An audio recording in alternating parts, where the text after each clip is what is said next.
Good morning, everybody. And Matthew, we're in England. We are, yeah. And Susan, you're in Israel. Wow. Wow, Israel. Now, Susan, tell us a little bit about yourself and why we might be getting together this morning. Well, about 18 years ago, my husband and our three kids picked up and moved from the States, where we were many generations in the US in different places. And we moved to Israel to begin the next chapter in our family's life. And it was a fantastic move for us. It continues to be a fantastic move for us. We live a little bit south of Jerusalem in the Judean Hills. Beautiful place geographically. We live in a fairly small town, about 500, 600 families. So we have a very, very strong sense of community. That was something that was very important to us as we were starting a new chapter in a new place with relatively new culture, certainly a new language. Starting all over again at How old were kind the of the kids middle of when our you made the lives. move? How old were the kids when you made the move, Susan? Our kids were actually old for this kind of a move. Our kids were older teens. Our older two kids had already finished high transition. school. Yeah, tough Yeah, our transition youngest, with a new language and all that, in addition to yeah. a new culture. Well, the kids actually had grown up in Jewish day schools. They had some capacity with the language. It wasn't as new to them. I had a little bit of capacity with the language, but the kids were and continue to be many steps ahead. Our youngest was a year before he started high school here. Okay. So they came as older kids, teens and so forth, and started their lives and are settled down. They're all married, kids. It's good. The family, we have our roots here now. Yeah. And anyway, that was 18 years ago, beginning chapter, I don't know, 15 of our lives, I guess. We had moved around a lot in the States. It's a journey. It's whatever. a wonderful Yeah. journey. You don't know exactly what chapters comes up next till you get to it, and then you figure out it's a new chapter. Yeah. Although this was a big dream for many, many years for us. So this was bigger than moving from Michigan to Maryland or Maryland to California or Philadelphia to but anyway, so always like good. We were, starting new jobs. The kids were settling in schools, doing their national service and their military work, and my husband's name is John. John was, when we arrived here, he was an international tax lawyer with, I don't know, 20 some years of experience, which put him in a category of people here in this small country, of like a handful, two handsful of people with his experience and knowledge. And we had thought that the two of us would spend the first 6-8 months in intensive language course and really get our feet on the ground. And his phone started ringing. We heard you've moved here. Could you come interview for a job? So he started working just a few months after we settled, and all was good with the world, we thought. I also picked up a job in my field in the nonprofit arena. Life was developing, it was unfolding, the journey was continuing. Wow. All was good. Sort of as planned. I mean, as you thought it might, but with a little bit of sparkle, a little bit of extra. Yeah. Not quite as many challenges as we thought might be. Yeah. The kids settled in beautifully. It was all good. I mean, it was a transition. I mean, you think all of the things that would go into that and what would happen or could happen, and things were like, wow, one thing after the other. Wow, that was great. Oh, this is good. Oh my gosh. Yeah. Wow. Yeah. I mean, including buying the house that we still live in 18 years later, having never seen it. We got pictures. Yeah. So some of it is attitudinal. We had friends who lived in this small community who had moved here a few years before. We told them that we were looking. We had chosen a community. We've been in Israel a few times, and we had chosen the community that we thought would be a good match for us. And then put out the word, we're going to need to have a place to live, and got a phone call one Sunday morning saying neighbors of ours are moving. We heard them yesterday. They told us that they're moving to a new community and their house is going to be available. So we went and we looked at it, and it's great for you guys. Here's the phone number, make an offer, you'll have a house. And it was a little bit more complicated than that, but not so much.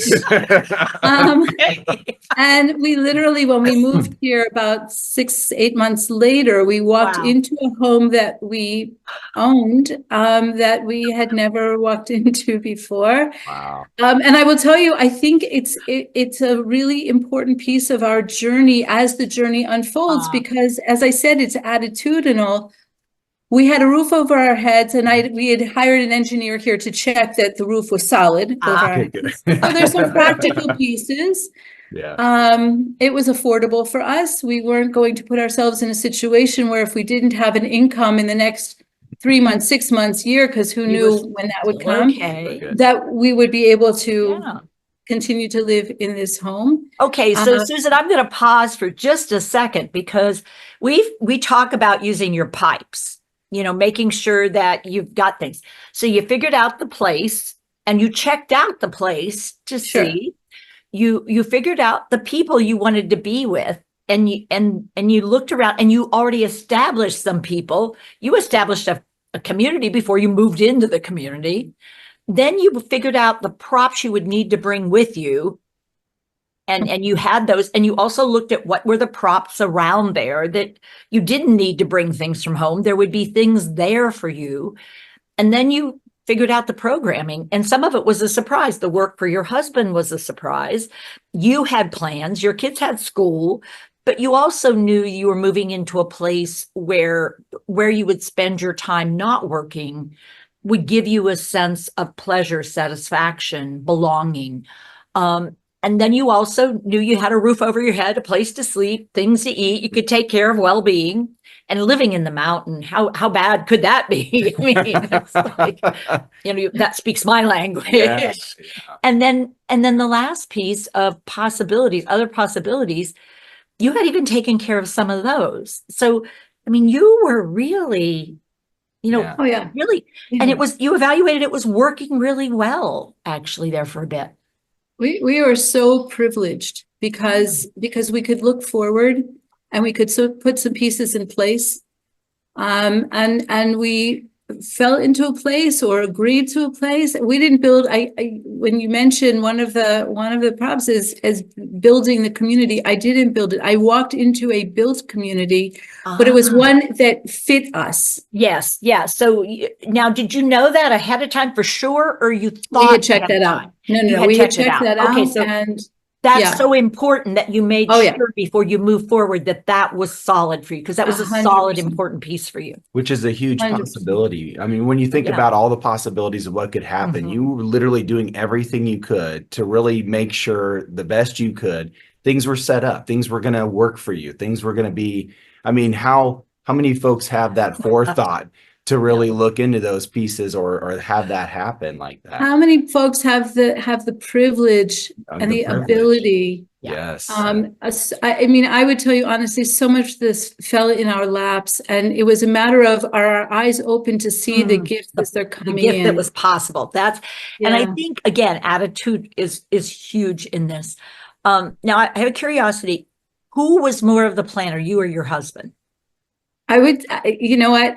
We all were, including the children. Everybody. The children had grown up in an environment, in a community, in several communities in these states, and in religious schools growing up, where and certain kinds of religious schools where there was a very strong commitment to Israel as our Jewish homeland.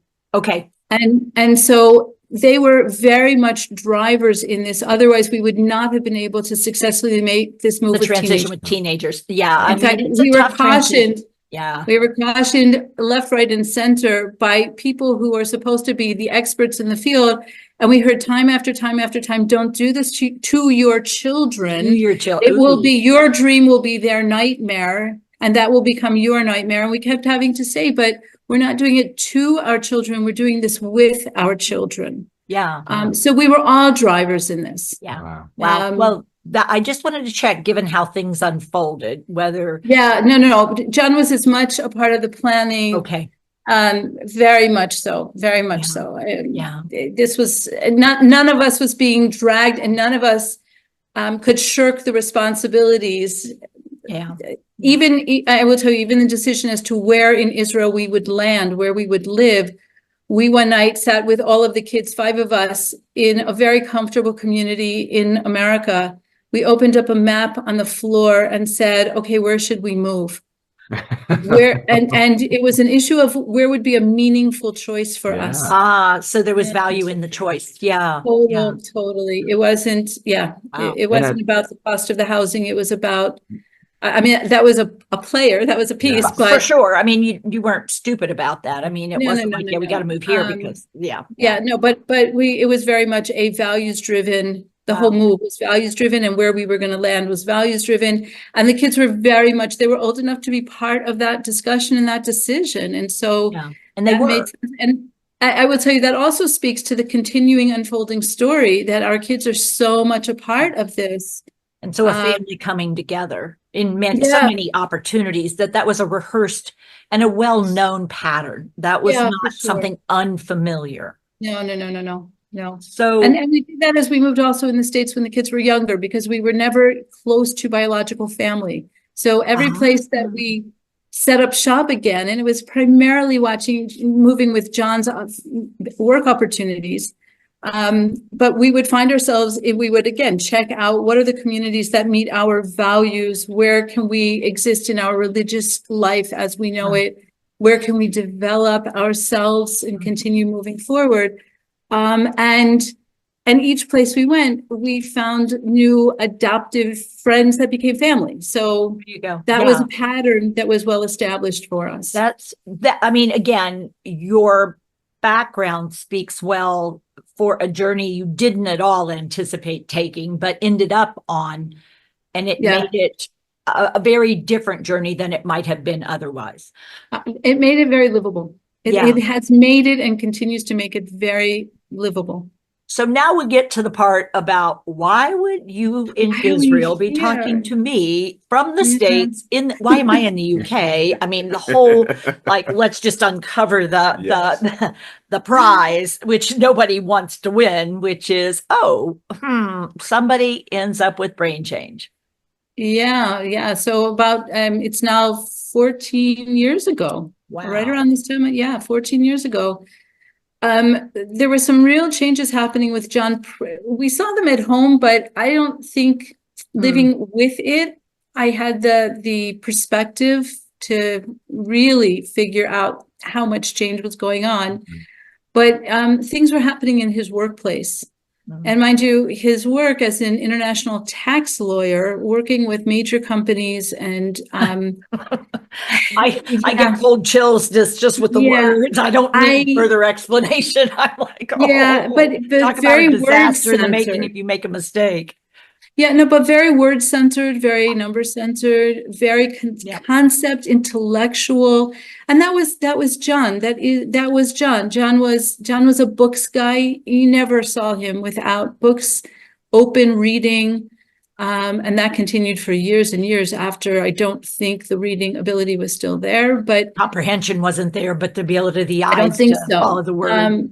But his sense of self was totally connected. I mean, as a tax lawyer, he would often say, he would say, what is that? And he would say, I'm a technical writer. He would take tax codes from 2 different countries and have to mesh them with the interests of the company that he was representing to find where is that very narrow line between the least I owe various governments and crossing the line to what's illegal. And it very, very technical, not my field at all. So when people have asked me, well, did I know, did I know something was going on at work? Well, no, I didn't talk to his colleagues or his bosses why would that? I mean, that was a language you didn't speak. And also he worked in Tel Aviv, which is the business center in Israel. Yeah. It's not like I bumped into his colleagues on the You had weekends parties on Yeah, Saturday or Sunday on Yeah, no, Sabbath, you'd he stop in got and up in sort the of, yeah, morning, he no, went his not way, I happening. went my way, but things got really nasty and messy. And by the fall of 2010, so we're talking 3-4 months into, again, what I can look back and see, he was like leaving here at, I don't know, 6 o'clock in the morning to be on a train to Tel Aviv and getting back. I would get phone calls at like 11:30 at night after the last bus had left from Jerusalem, from Tel Aviv, transportation from Tel Aviv to Jerusalem. The trains had already stopped running. By now, 14 years later, I think the trains run later, but I'm not sure. But they didn't come to our community. He would have to be picked up at a certain place. And as time went on, I was getting these calls. I'm hitting the last bus from Tel Aviv to Jerusalem, which would put him in Jerusalem at about midnight. And it's a half-hour ride to our house. So I would drive in to pick him up. He would get home. By the time we're home, it's like 1 o'clock in the morning. And the next morning we're up at 5 to leave the house at 6. Yeah. Wow. And then there were other things that, as this devolved into terrible space, when I would say things to him like, well, did you at least get your work done? I know what it's like. I was a workaholic until this hit. And there were days that I would also stay at an office until very, very late. Yeah. But because I knew that if I just stay, give it the extra hour, get it done. You wake up in the morning, it's over. You start fresh. Right? Yeah. I mean, that's a real different feeling. Right. And he would say things to me, but it wasn't just that the work didn't get done. He would say things to me like, who cares? Excuse me? Who cares? Oh, and that was that lack of caring. The lack of caring. Not another perspective. It was just not him. We lost him. Yeah. Yeah. So, okay. So here's my question, because we haven't talked about it. I mean, I didn't talk about it. Given that profile that you just gave me, I mean, that starts to sound a little like frontal temporal dementia. Oh, it could. You figured that out in a 5-minute conversation. It took several years here to have professionals figure that out. It's so frustrating. It's like, that for who you told me he was and what happened very rapidly in the beginning, I'm going, that symptom profile does not sound like Alzheimer's at all. That symptom profile sounds a whole lot like somebody has some frontal lobe signals that aren't going through, and a lot of left temporal lobe issues that they're spending time going through the motions, but they're not able to get the language to work for them. And so the attitude of who cares becomes how my primitive brain is dealing with this sense of not getting things done, which it's hiding my incompetence. And yet I know deep inside there's something really wrong. Which is frustrating and leads to anger. And personality, opening this personality that wasn't him at all. Wasn't him. It just wasn't him. Capable of anger, sure. I mean, I am too. We all are, but but this was different. This was on a different scale, and it was also connected to different things. It's one thing to be angry, have a flat tire, you're running late. A flat tire. Even that we've asked the kids to clean up something. Yes. Yeah. And, life comes with you roll with the punches, but this was a knockout. This wasn't just a punch. How many years did it take for you, Susan, to find out what it was that John was living with?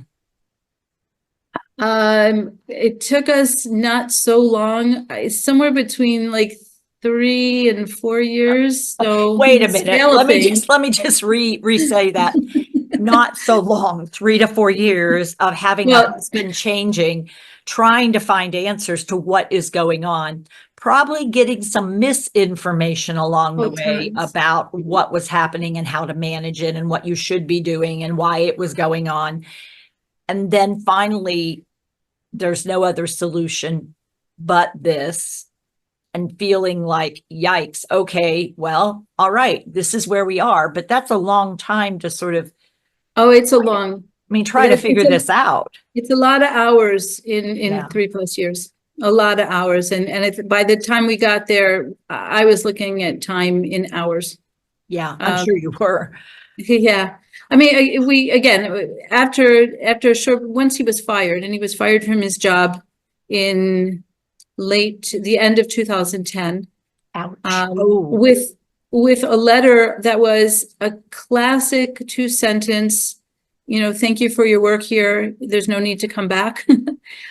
Which again, I lived in the world of lawyers for so long. It makes sense. You don't detail anything, because anything you detail could make you susceptible to a lawsuit. Wait, I didn't do that. I didn't do that, and I didn't do that, and I did do that.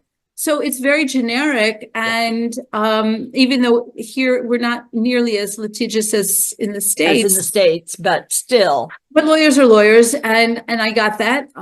And he came home with that letter, and it was just, I can't say that I was so shocked, because his behaviors were he was just horrible. It was erratic. And it wasn't him, and he wasn't. And it wasn't him, but after the fact, I heard about damage that he had done to the company vis-a-vis clients, major clients of theirs. He didn't get the work done. He also didn't pass messages along to colleagues or boss. There was damage done. Yeah. There was real damage done. And that's what happens when you're responsible. When you're up in the upper tier, I mean, there's no function. way around it, because you're a major factor in what happens. Yeah. So when all this was happening, what was going on with you and the kids? I mean, out of curiosity there, I mean. Kids were mostly out of the house. Our older two were already, the truth is, by the time we moved to Israel, they were out of the house, doing national service and then university. Our youngest, when this was happening, was in high school, but it's very classic here. He lived in a dorm school. Right. Very nearby. So, I talked to him many days of the week. I saw him often a couple times a week, but this wasn't really home. It wasn't 24/7. Right. So episodic and a little different around meal times and faith community time. Yeah, but it was real clear to all of us that something terrible was going on. This was not cool. So the truth is, beginning of 2011, when he had spent about 3 weeks on the sofa in the living room, because there's no reason to get up in the morning, and there's no reason to do anything, and there was no reason, but still highly functional. I mean, could feed himself, could dress himself, could shower himself. I mean, no one would have described him as depressed, but he was depressed. Well, there was a possibility of depression. I actually dragged his to our family doctor, who had known us for the 4 years. Now, mind you, we're only in the country 4 years. But we had we established relationships, and I took him to the family doctor, and I said to him, "Look, there's something's not right here. Yeah. This is not. I mean, people get hired and fired from jobs, but there's something going on here." And our family doc, who was looking at a 50-year-old. Yeah. So he said, well, it would be depressing to be fired from work. True. And there's a ton of depression that happens with major moves and life changes. And if you open the book, as we call it, this checked enough boxes that he said, so let's try. I don't even remember what the meds were. Whatever it is, let's give him the medication treat this for depression. And depression happens, we were told, and you treat it, and we'll try a couple of different chemical options, medications, and you'll see he'll bounce back. And we'll just know that this is something to keep an eye on. Great. Did he raise the question of apathy, Susan, at that point? Or it could be apathy, which is a little different? No. No.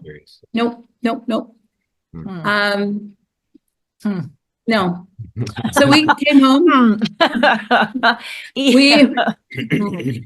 I will tell you, he's still our family doctor. I adore him. I respect him. He is a good diagnostician. Yeah.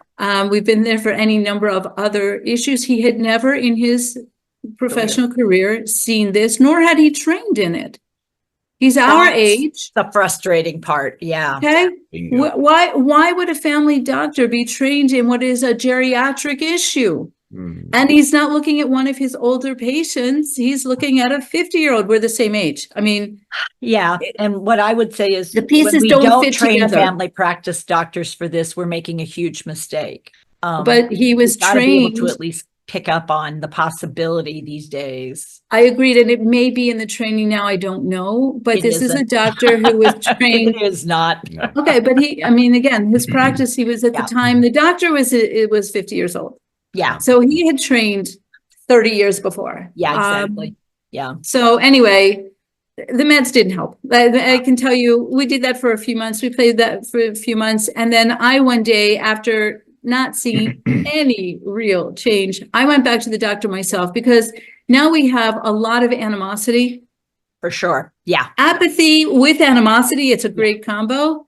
And still maybe some depression. Like, it's not my I'm field sure to there diagnose. might have been an element of depression, but it wasn't the driving phenomena. Yeah, it was that a sadness. depressing. He was not sad about having lost his job as much as he didn't care. He just didn't care. Not only did he not care, I will tell you, for me, the economic impact was humongous.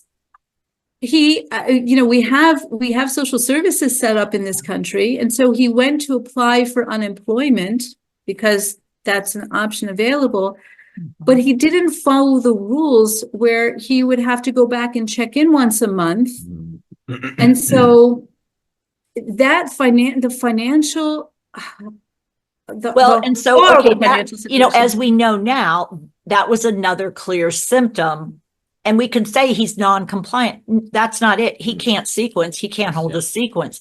He can't initiate, sequence, terminate, transition, initiate. And layer on all of this, he was the weakest in the family in terms of language skills. Whoa. Okay. So all of the bureaucratic stuff happens in Hebrew. And he moved here with the weakest. It was a combination of things. His language skills were the weakest. He also, because he started working again, his international work was in English. So his Hebrew skills, he wasn't developing them the same way I was, because my work was relatively in Hebrew. Yeah. And to make all of that even more complicated, John's love of language was so intense that he was not going to open his mouth and sound like a 6-year-old. You got it. Yep. No. Better to be silent than to do that. Yep. If he couldn't master this other language, he was not going to open his mouth. No. And so I think that when he went, and I'm his wife, not his mother. I'm not the mother of a little boy. We don't go to the unemployment office together, even for me to be the translator, because he's a grown-up. And he knew he was a grown-up. We all know he's a grown-up. He's still a grown-up. But it was that whole bureaucratic disaster had major implications for all of us. And also led to some anger with me. Hello, you're not working. You're not doing that. I mean, something's going on. So I went back to our family doctor privately. And in this country, without HIPAA being a major to-do, we're more family-centered here. So I went in and I said, a conversation that's helpful. Sorry, I can't tell you anything. I said to him, this isn't going down right. And I said to a doctor whom I have the utmost respect for, I said, maybe this is a little bit deeper than what your specialty allows for. Maybe it's time to go to a specialist. Yep. And he agreed. He said, we tried. I tried what's in my toolbox. If nothing good is happening, let's keep going. And we were sent both to neurology and psychiatry. Okay. Met with one neurologist who did the typical banged the hammer on the knee. His reflexes are fine. He could follow the light when his eyes were checked, that flashlight in the squeeze my finger. And the neurologist said to me, I don't really know why you're here. He seems fine to me. And I went, huh? And I can tell you, I was so angry at this. That's ridiculous. I just really am like, Wow. So Wow. I can tell you it was hard to find this particular doctor's office. And again, part of the issue was I had restricted who we would see in terms of neurologists based on language. I Yes. was not good going job. to take, Good yeah, job. there are plenty of English speakers, and especially in Yeah. the Jewish area, plenty of English speakers. Yeah. I was not going to have a patient evaluated in a foreign language. No. Not happening. So, but it happened that the neurologist that we were sent to, who was part of our health insurance coverage, I think if it was more inclined towards sports medicine, kind of. Sorry. And right. But again, I'm pulling together pieces from, you know, column A and column B and column D and column Yeah. You did the best planning you could. Did what I thought what at the time was the best planning I could do. It took us nowhere. I mean, I was so frustrated that I remember saying to John once I heard this, like, I don't know why you're here. I said to him, John, this isn't going to help us. Let's just go. Let's get out of here and go home. And the doctor said to me, no, you have to wait until I print out my written report. And I said to him, I don't need your written report. It's not helpful. You already told me you can't be helpful to us. I have a situation with somebody who is becoming more and more non-functional, and you're telling me everything is fine. I don't need your written report. Thank you very much. I don't need you to waste any more of my time.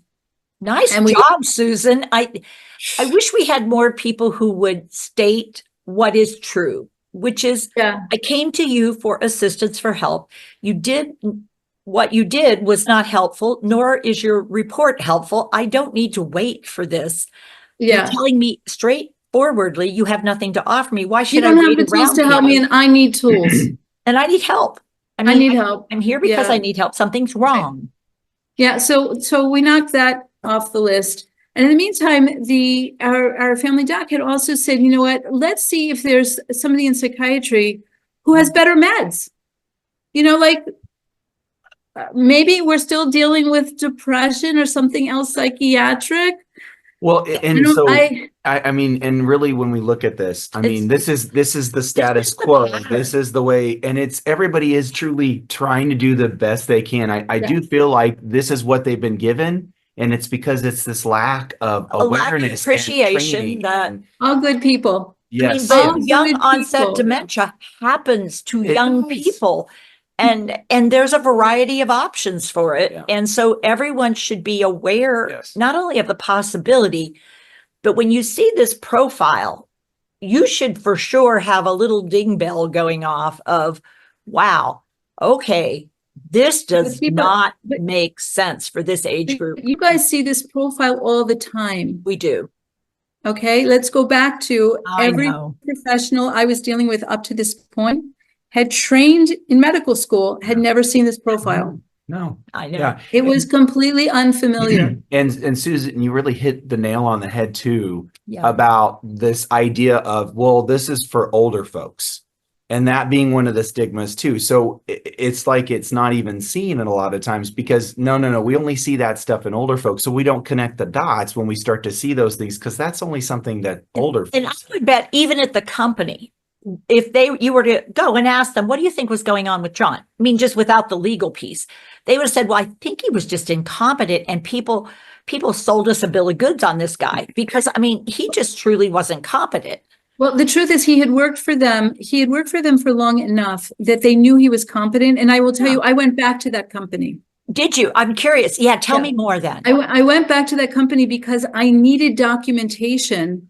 By the time we were getting a diagnosis and we finally were on the right track, which by the way, I got to through somebody, not in the medical world, but somebody who had worked with me in the nonprofit arena who happened to bump into me one day and said, well, how's everybody, you're new immigrants, how's it going? And I gave her the full report on the kids, everybody in his or her own place, making great progress. She knew what I was doing in terms of my work because we were colleagues in different organizations, but we overlapped from conference to conference, and then that was, I thought, the end of the conversation. And she said to me, "You didn't mention your husband."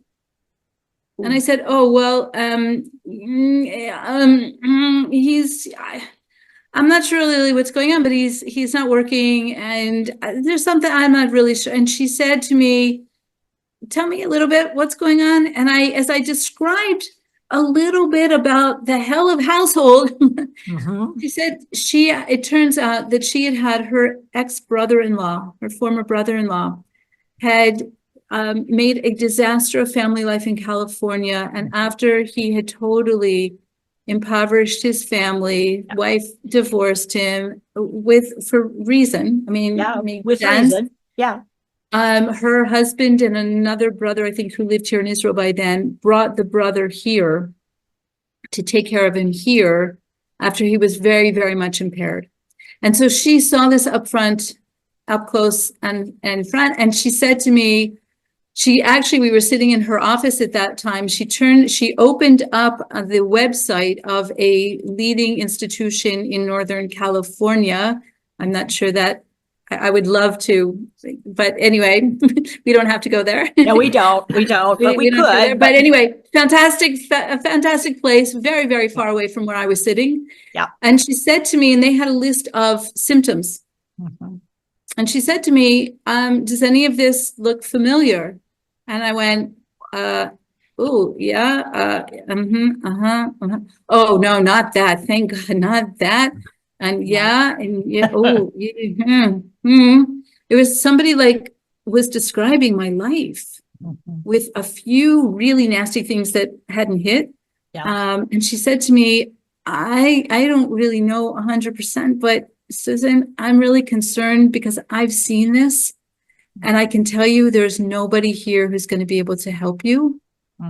And you might want to go to the source of this website and see if you can get some help from them. And I took that on advisement, put it in my pocket, went home, did nothing until about 4 months later when I bumped into her again. And she said to me, so what's going on? And I went, oh, the kids are great and work continues. And what's happening with your husband? And I went, we're still trying to get appointments there were certain neurologists and memory center, blah, blah, blah. And he couldn't get in. He couldn't get into any of those places because he was too young. Yep. Too young. He didn't qualify. Yeah, he didn't qualify. And she said to me, Susie, you're not stupid. And I told you when we last talked about this, that nobody in this area is going to be able to help you. And you definitely need help with this. And what is going, I went home that afternoon and I sent off 4 emails to people connected through this website. And my question basically was, this is what we're living with. Is there anybody in Israel, in the entire country, which is a relatively small country? It is. It's tiny. Is there anybody who can help me at least with a diagnosis? I need something concrete. Yeah. And 4 individuals, 4 professionals came back to me with the same name. So there we go. And that started, the truth is that name, when I called that name's office, that professor wasn't interested in seeing somebody at this age. And I ended up going back to the head of the department in Northern California, who had connections, called. And anyway, that's how we got our real evaluation. In a cognitive neurology department of a leading institution here. And we only were there for the beginnings of the evaluation to get a diagnosis.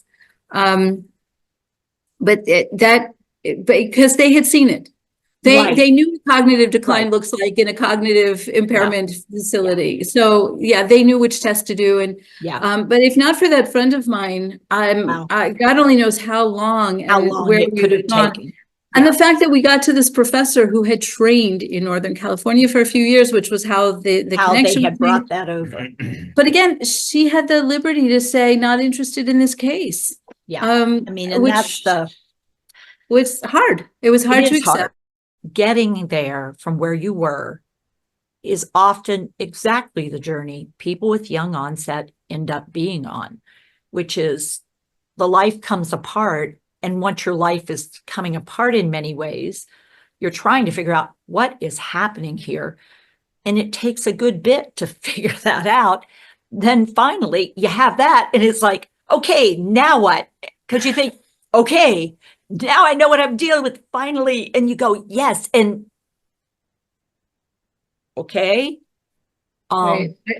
I would only offer to add that the sense of isolation during that first phase is amazingly intense, because if the doctors I'm dealing with don't know what I'm dealing with, and we don't know if it's permanent or temporary. So if he's going to recover from this, like, okay, I'm going to deal with this in a different way, because I don't want to tag him for life after recovery. Right. Yeah. Like, yeah, You that's know, not the I have goal. enough respect for him that if he's going to have a chapter, what would be now chapter 3 in his life, I don't want chapter 2 to have destroyed all prospects for his future. Correct. Both socially and vocationally, labeling and awfulness, and yeah, you hide a lot of things, including yourself, in these times. Oh yeah. You don't even bring him up in a conversation, so you don't say something bad.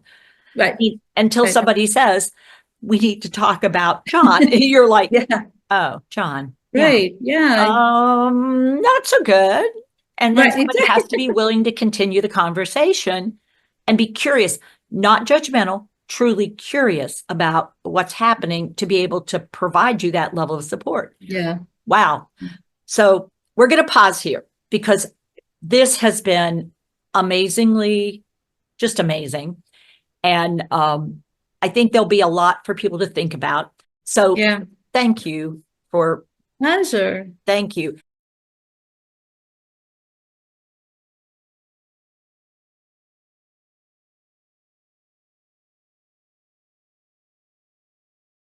Hi, it's Teepa Snow, owner and founder of Positive Approach to Care.